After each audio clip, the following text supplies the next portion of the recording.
नाव क्या कर रहे हैं? नाव कहाँ से है यहाँ पे? यहाँ पहले नदी यहाँ चलती थी। कैसे? यहाँ पे नदी। पहले तो राधे राधे था, मैं वीडियो बनाते समय देखा, अभी नहीं देखा।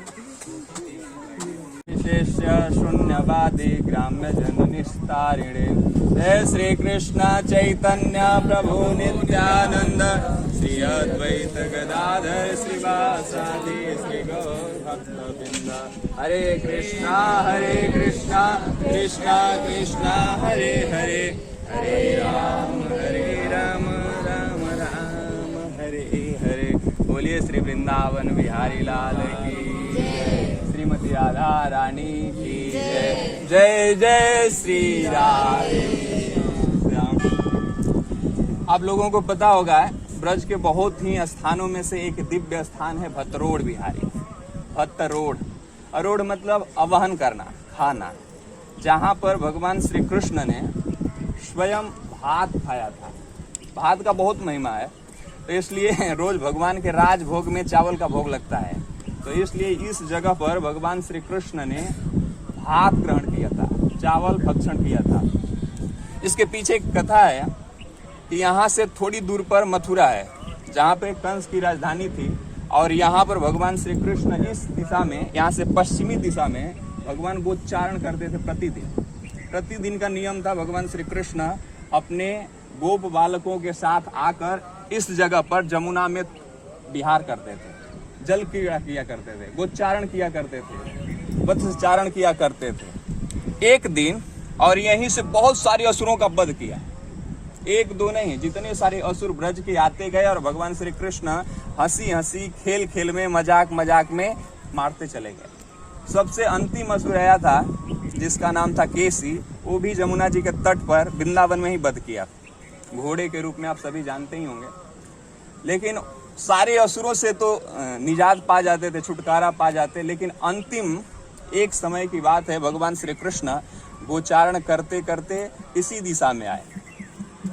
यहाँ पर आए तो सुमंगल श्रीदाम शाखाओं ने कहना शुरू किया, मित्र मित्र, आज बहुत जोर से एक असुर परेशान कर रखा है, सबको एकदम परेशान करके रखा है, इससे तुम निजात दिलाओ, छुटकारा दिलाओ। भगवान श्री कृष्ण ने बाल शाखाओं से खेलते हुए हंसी मजाक में पूछा, वह कौन सा असुर है? आज तक एक असुर भी किसी का कोई बाल बांका नहीं कर सका, तुमको कौन सा असुर परेशान कर रहा है? तो सभी गोप बालकों ने हंसते हुए मजाक में कहा, ये बाहर का असुर नहीं है, अंतःकरण का असुर है, क्षुधा रूपी असुर सभी को परेशान करके रखा है, भूख लगी है बहुत तेज, इसलिए हमें कुछ खिलाने के प्रबंध कीजिए, कुछ खिलाइए। भगवान श्री कृष्ण ने कुछ देर विचार किया और विचार करने के बाद में सोचा कि अभी गोप बालकों को, अपने मित्रों को क्या खिलाया जाए, क्या भोजन प्रसाद पवाया जाए। तो मथुरा के 24 जी लोग, जो अत्यंत चतुर्वेदी जिसको कहा जाता है, चारों वेदों के ज्ञाता, त्रिवेदी चतुर्वेदी जो होते हैं, वो मथुरा के ब्राह्मणों यहाँ आकर यज्ञ कर रहे थे, बहुत बड़ा यज्ञ। उसका अभिप्राय यह था कि हमें स्वर्ग प्राप्त करना है। सारे अपने पत्नियों के साथ आकर, जैसे भंडारा बहुत बड़ा बड़ा अलग अलग लगा हुआ है, भंडारा लंगर लगा हुआ है, और भोजन खा रहे हैं और यज्ञ चल रहा है, स्वाहा स्वाहा स्वाहा। वह यही स्थान था, इसी जमुना के तट पर।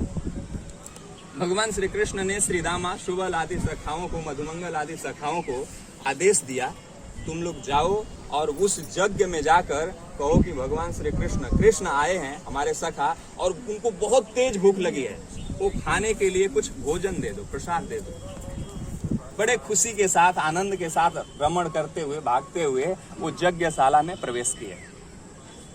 जैसे ही उस यज्ञशाला में प्रवेश किए और सभी ब्राह्मणों के पास, चतुर्वेदी ब्राह्मणों के बाद मथुरा के 24 के पास जाकर हाथ जोड़ जोड़ के प्रार्थना करने लगे।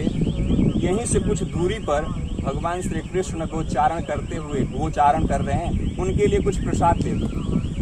लेकिन एक ब्राह्मणों ने नहीं सुना, किसी ने ध्यान ही नहीं दिया कि सारे गोप बालक हमें भोजन मांग रहे, हमसे भोजन मांग रहे, और वैसे ही उदास होकर लौटकर पुनः भगवान श्री कृष्ण के पास वापस आ गए।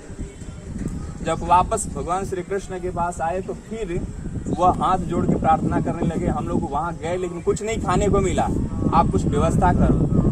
भगवान कृष्ण ने पूछा किसके पास गए? बोले ब्राह्मणों के पास। अरे मूर्खो, तुम्हें पता नहीं है कि ब्राह्मण अपने यज्ञ में मस्त हैं और वो यज्ञ में जब मस्त होता है तो कुछ नहीं दिखाई देता है, सिर्फ दक्षिणा उनको दिखाई देता है और बाकी कुछ नहीं। इसलिए वहां जाने से कोई फायदा नहीं। तुम अभी जाओ, उनकी पत्नियों के पास जाओ।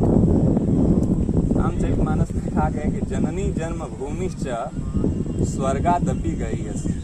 जो माता का हृदय होता है जननी का, वो स्वर्ग से भी बड़ा होता है और उनका बहुत हृदय कोमल होता है, द्रवीभूत हो जाता है। जैसे माखन होता है ना, वैसा ही सेम टू सेम माँ का हृदय द्रवीभूत हो जाता है। तुम उन चौबे की पत्नियों के पास जाओ और वहां जाकर कहो कि भगवान हमारे मित्र श्री कृष्ण, भगवान नहीं, सब नहीं करते थे वहां पे, हमारे मित्र सखा श्री कृष्ण कन्हुआ आया है, उसके लिए कुछ भोजन चाहिए। यह जाकर जब कहोगे तो बड़े सहर्ष कुछ न कुछ तुम लोगों को निश्चित रूप से प्रदान करेंगे। जब इस प्रकार के वाक्य सुने गोप बालक पुनः वहां से प्रस्थान किए और इसी जगह पर जहाँ पे यज्ञ चल रहा था वहां पर गए। और जो भी पंडित जी लोग अपने काम में स्वाहा में मस्त थे और उनकी पत्नियों से जाकर यह हाथ जोड़ के प्रार्थना किया कि हमारे मित्र सखा कन्हैया कृष्ण आए हुए हैं, उनको भोजन चाहिए। और साथ साथ में उनको ही नहीं, हम सभी गोप बालक भूखे हैं। संकोच भी हो रहा था, लेकिन संकोच करते हुए भगवान श्री कृष्ण के अनुग्रह पर उन्होंने यह भी कहा कि हम सभी ब्रजवासियों को भूख लगी है, इसलिए हमें कुछ खाने के लिए भोजन दो। जब यह सुना उन यज्ञ पत्नियों ने तो कहती हैं कि वाह, हमारा सौभाग्य क्या है, आज जीवन धन्य हो गया। जिस श्री कृष्ण को प्राप्त करने के लिए श्रुतियां, वेद भी तरस जाते हैं। भागवतम के 10वें स्कंद के 87 में कहा गया है कि जय जय जाह्य जाम जित दोष गृभीत गुणाम। जय जय जय जय करते हुए श्रुतियां भी भगवान को पार नहीं पा सकती हैं, श्रुतियां भी नहीं समझ सकती हैं। संसार में सबसे अगर कोई बुद्धिमान है तो वो है श्रुति। कर रोकने लगे।